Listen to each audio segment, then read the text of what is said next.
小新和小葵大吵一架，再不想给他当哥哥了，冲动之下竟跟小美伢一样的离家出走了。这天，小新想找小葵要一块小饼干打打牙祭，小葵却马不停蹄全吃了。短短一瞬间，小新炸开了，直接就跟小葵大吵一架。可没想到的是，美伢居然问都没问，便把锅扣到了小新头上。哪怕后面明白了事情的来龙去脉，也仍是扔下一句“你是哥哥，得让着妹妹”。此话一出，小新整个人大崩溃。所以说我当哥我活该。好家伙，又不是我想给他当哥的。美伢听到这儿来气了，竟明确表示也确实不需要你这样勉勉强强的哥哥。小新顿时怒火中烧，口出狂言，说自己不会再当小葵的哥哥。语罢，小新径直冲出了家门。而看着儿子离去的背影，美伢猛然想起自己也曾离家出走过。她曾是家里最小的孩子，不管和姐姐真雅闹了什么矛盾，都夺得妈妈的恩宠。真雅也抗议了很多次，但妈妈却总是一句话：美伢还小，姐姐得让着妹妹。就这样，美伢靠着此番红利，一直愉快地生活着，直到妹妹梦雅出生，妈妈再也不原谅她整出的那些幺蛾子了。她不再是妈妈手里的宝，成功体会到了妈妈的魔爪。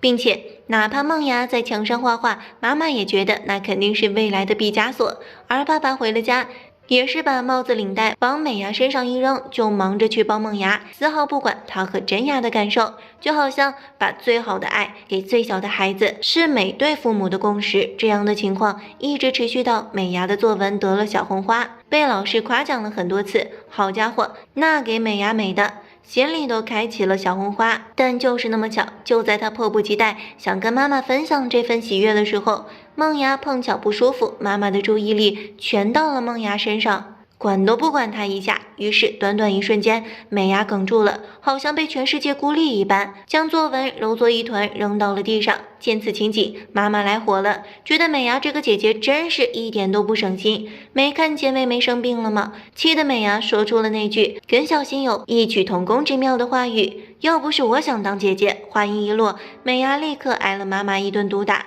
随后书包都没放，就苦唧唧地冲出了家门，在公园的秋千上一个人待到了傍晚时分，直到老爸老妈来找，不断呼唤她的名字，并给她道了歉。原来妈妈看了美伢的作文，字里行间溢满了美伢对家人的喜欢与自己的孤单。而看着妈妈的举动，美伢也忍不住冒出了2泡眼泪，冲上前去一把扑进了妈妈的怀抱。想到自己童年的遭遇，长大后的美伢忍不住泪流满面，难道自己也让小新体会到了这样的酸楚吗？于是稍作收拾，她便背着小葵冲出了家门。一路上，美伢不断哭喊着小新的名字，想带他回家。殊不知小新也不是什么普通孩子，人早就消了气，跑回家看电视了。